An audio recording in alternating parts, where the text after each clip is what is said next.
Assalamualaikum warahmatullahi wabarakatuh. Kami dari kelompok 2 akan mempresentasikan hasil dari makalah kami yang berjudul Konsep, Prinsip, Fungsi, dan Ruang Lingkup Teknologi Informasi dan Komunikasi. Yang pertama yaitu tentang pengertian teknologi informasi dan komunikasi. Pengertian teknologi. Kata pertama, teknologi berasal dari bahasa Yunani yaitu teknologika, teknik yang memiliki arti keahlian dan juga logia yang artinya pengetahuan. Dalam pengertian yang sempit dapat diartikan teknologi adalah suatu yang maju pada objek benda yang digunakan untuk kemudahan aktivitas manusia, misalnya seperti mesin, perkakas, perangkat keras, dan lainnya. Teknologi adalah metode ilmiah untuk mencapai tujuan praktis ilmu pengetahuan terapan. Teknologi juga menerapkan sarana untuk menyediakan barang-barang yang diperlukan bagi kelangsungan dan kenyamanan hidup manusia. Pengertian informasi. Teknologi informasi meliputi segala hal yang berkaitan dengan proses penggunaan sebagai alat bantu, manipulasi, dan pengelolaan informasi. Menurut Gordon B. Davis, informasi data yang telah diubah atau diolah menjadi bentuk yang lebih berarti dan berguna bagi penerimanya untuk mengambil keputusan masa kini maupun yang akan datang. Pengertian komunikasi. Komunikasi adalah suatu proses penyampaian informasi, pesan, ide, gagasan dari satu pihak kepada pihak lainnya. Pada umumnya komunikasi dilakukan secara lisan atau verbal yang dimengerti oleh kedua pihak. Apabila tidak ada bahasa yang dimengerti, maka komunikasi masih dapat dilakukan dengan menggunakan gerak-gerik badan. Teknologi komunikasi adalah segala sesuatu yang berkaitan dengan alat bantu untuk memproses dan mentransfer data dari perangkat satu ke perangkat lainnya. Jadi, bisa kita simpulkan, teknologi informasi dan komunikasi adalah payung besar terminologi yang mencakup seluruh peralatan teknis untuk memproses dan menyampaikan informasi. Dalam pengertian konsep, prinsip, fungsi, dan ruang lingkup teknologi informasi dan komunikasi. Pengertian konsep teknologi informasi dan menyampaikan informasi. Dalam pengertian konsep, prinsip, fungsi, dan ruang lingkup teknologi informasi dan komunikasi. Pengertian konsep teknologi informasi dan komunikasi. Teknologi informasi merupakan teknologi yang diperlukan untuk memproses informasi, terutama penggunaan komputer, elektronik, dan perangkat lunak komputer yang ditujukan untuk mengolah, menyimpan, melindungi, dan mentransmisikan dan mencari informasi dari mana dan kapan saja. Pengertian prinsip teknologi informasi dan komunikasi. Prinsip teknologi informasi dan komunikasi menurut Nasheed yaitu Higgs lebih kurang memiliki pengertian yaitu kemajuan di masa depan, inovasi, kemajuan kontrol. Sedangkan Higgs adalah mempercayai sesuatu yang mengakui adanya hal-hal yang lebih besar daripada kita atau mengakui adanya sesuatu yang lebih besar di luar diri kita, entah kemanusiaan atau ketuhanan. Jadi pengertian dari Higgs lebih kurang adalah menikmati buah kemajuan teknologi dan menyesuaikan dengan Tuhan kita ataupun keyakinan spiritual kita. Hal ini menunjukkan bahwa kemajuan dan kecanggihan teknologi mesti dikendalikan oleh sentuhan moral dan nilai-nilai kemanusiaan yang juga sangat tinggi. Pengertian fungsi teknologi informasi dan komunikasi. Menurut Kamus Lengkap Bahasa Indonesia merupakan kegunaan suatu hal, daya guna, serta pekerjaan yang dilakukan. Adapun menurut para ahli, definisi fungsi yaitu menurut Dalianji dalam Niring Asrinda Zainal, fungsi merupakan sekelompok aktivitas teknologi pada jenis yang sama berdasarkan sifatnya, pelaksanaannya, ataupun pertimbangan lainnya. Pengertian ruang lingkup teknologi informasi dan komunikasi. Ruang lingkup menurut Kamus Besar Bahasa Indonesia adalah luas subjek yang tercakup. Ruang lingkup ini berkenaan dengan batasan-batasan yang dicakup oleh suatu bidang atau kajian. Selanjutnya akan dilanjutkan oleh teman-teman. C. Faktor konsep, prinsip, fungsi, dan ruang lingkup teknologi informasi dan komunikasi. Yang pertama, konsep teknologi informasi dan komunikasi. Konsep teknologi informasi dan komunikasi merupakan gabungan dari dua konsep, yaitu Information Technology dan Communication Technology atau ICT. Secara sederhana, teknologi informasi dan komunikasi adalah teknologi untuk menangkap, menginterpretasi, menyimpan, dan menyampaikan atau mentransmisikan informasi. Yang kedua, prinsip teknologi informasi dan komunikasi. Prinsip teknologi informasi dan komunikasi yaitu Hing-Tech. Istilah Hing-Tech kurang lebih memiliki makna perkembangan teknologi atau inovasi-inovasi terbaru yang dicapai oleh manusia dan untuk membantu setiap kegiatan manusia dalam kehidupan sehari-hari.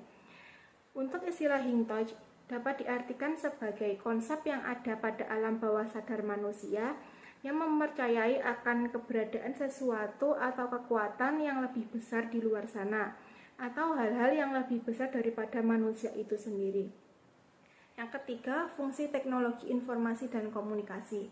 Fungsi umum teknologi informasi dan komunikasi ada 6, yaitu penangkap, pengolah, penghasil, penyimpan, pencari kembali, dan transmisi. Yang terakhir, ruang lingkup teknologi informasi dan komunikasi. Ruang lingkup teknologi informasi dan komunikasi mencakup dua aspek, yaitu yang pertama, teknologi informasi merupakan segala sesuatu tentang proses, manipulasi, dan pengolahan informasi. Yang kedua, teknologi komunikasi merupakan semua hal yang terikat penggunaan alat untuk proses dan transfer dari satu perangkat ke perangkat lain. Penjelasan di atas memberikan pandangan bahwa teknologi informasi dan komunikasi adalah kombinasi atau perpaduan antara perangkat lunak, software, dan perangkat keras, hardware, serta aktivitas yang berhubungan dengan penerimaan, manipulasi, pemrosesan, dan pengiriman atau pemindahan informasi antar media. Saya akan meneruskan pembagian yang keempat atau yang poin E, yaitu tentang relevansi konsep, prinsip, fungsi, dan ruang lingkup teknologi informasi dan komunikasi dengan pembelajaran saat ini. Perkembangan dalam teknologi informasi dan komunikasi atau TIK telah memberikan dampak yang sangat signifikan ke semua aspek kehidupan manusia. Perkembangan ini memiliki dampak semakin terbuka dan tersebarnya informasi dan pengetahuan ke seluruh dunia menembus batas jarak, tempat, ruang, dan waktu. Pengaruhnya pun meluas berbagai kehidupan, termasuk bidang pendidikan.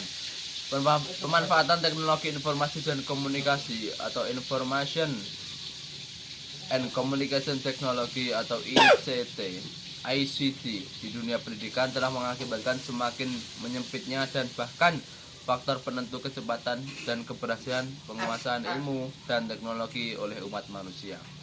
Berbagai upaya peningkatan mutu pendidikan senantiasa dilakukan.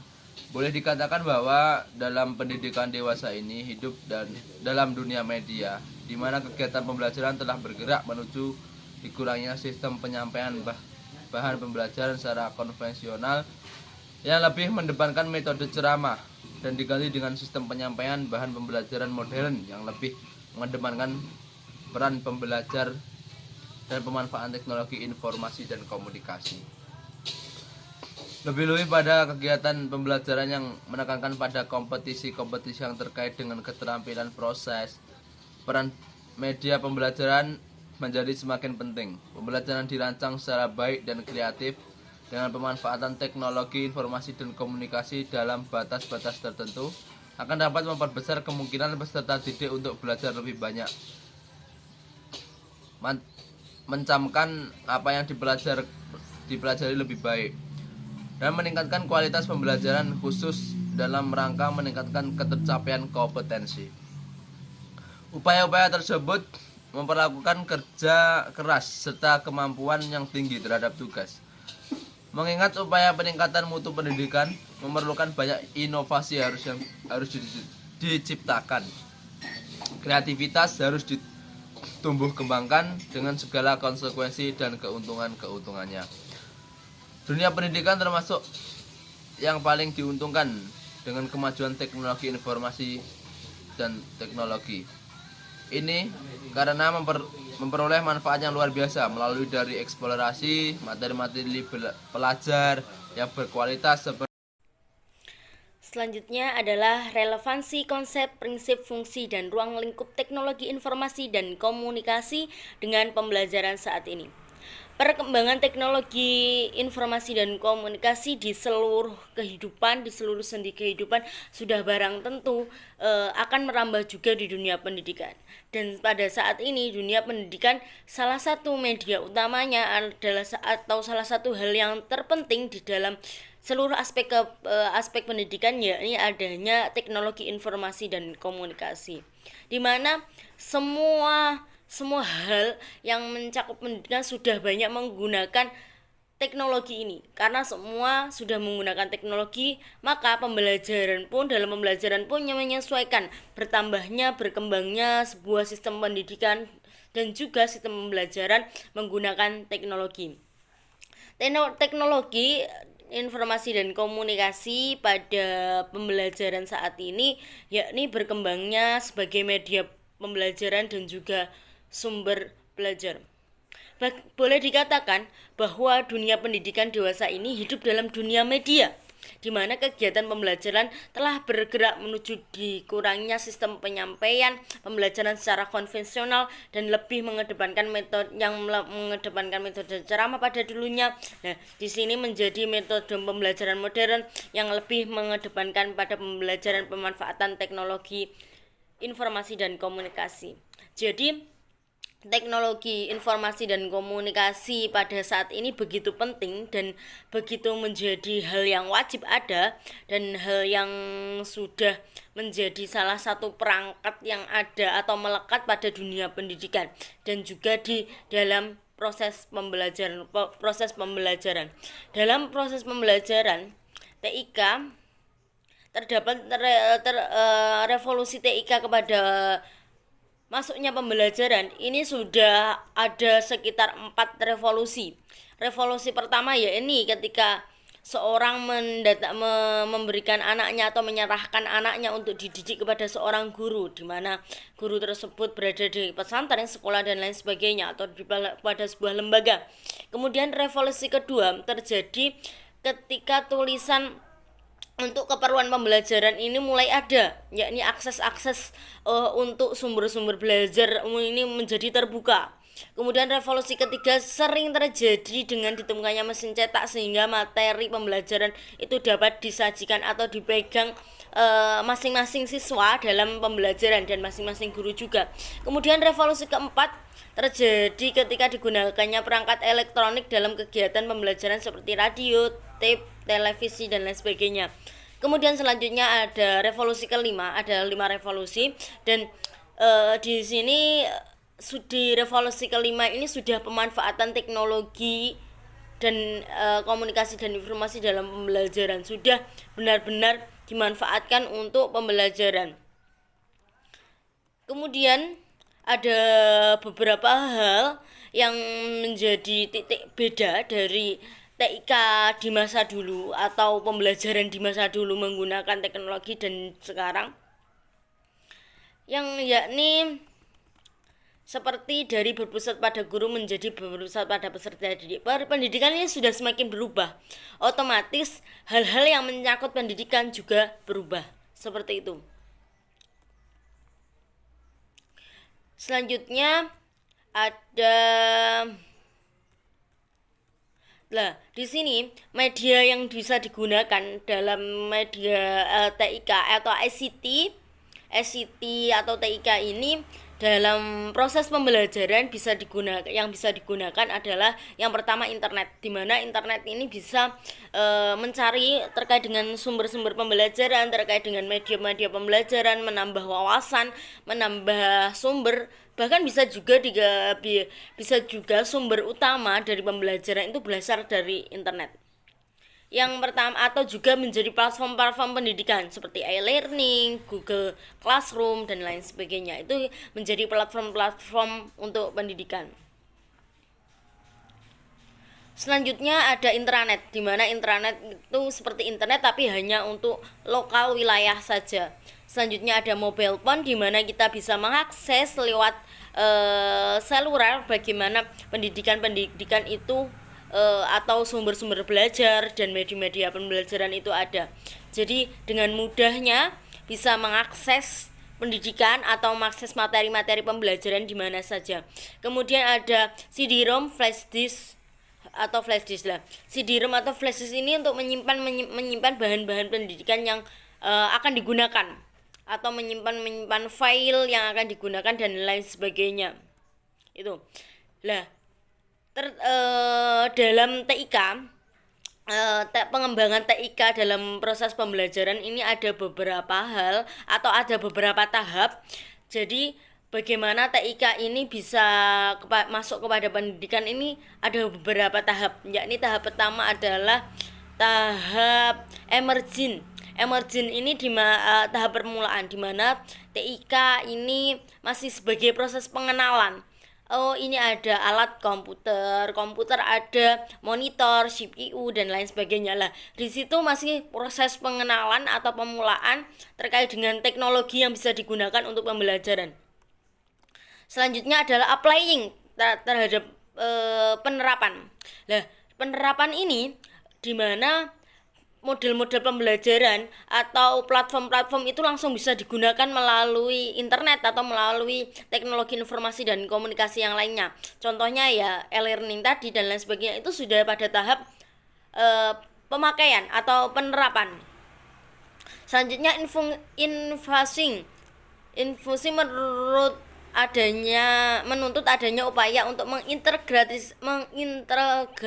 mengintegrasikan dan memasukkan TIK ke dalam kurikulum. Jadi di mana dalam proses pembelajaran itu bukan hanya untuk media ataupun sebagai alat bantu saja, tapi sudah masuk kepada materi pembelajaran juga.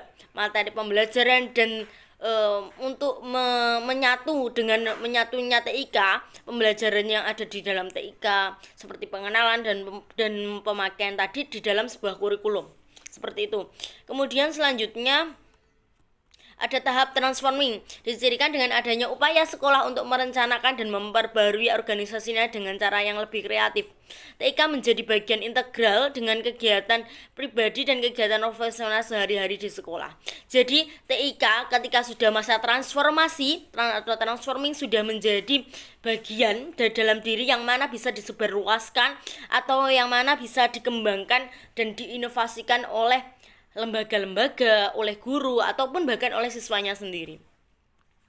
Nah, di dalam ICT ini atau TIK ini, konteks belajar mengajar ada dengan 4 tahap itu, dengan 4 konsep 4 tahap yang tadi ada permulaan, pengenalan dulu, terus kemudian ada selanjutnya ada pemakaian dan lain sebagainya. Maka belajar di sini sudah bisa dimasukkan dikatakan sebagai pembelajaran berbasis TIK, seperti itu. Mungkin itu saja yang bisa kami sampaikan. Ada kurang lebihnya mohon maaf. Akhiru kalam, wallahul muwaffiq ila aqwamit thoriq. Wassalamualaikum warahmatullahi wabarakatuh.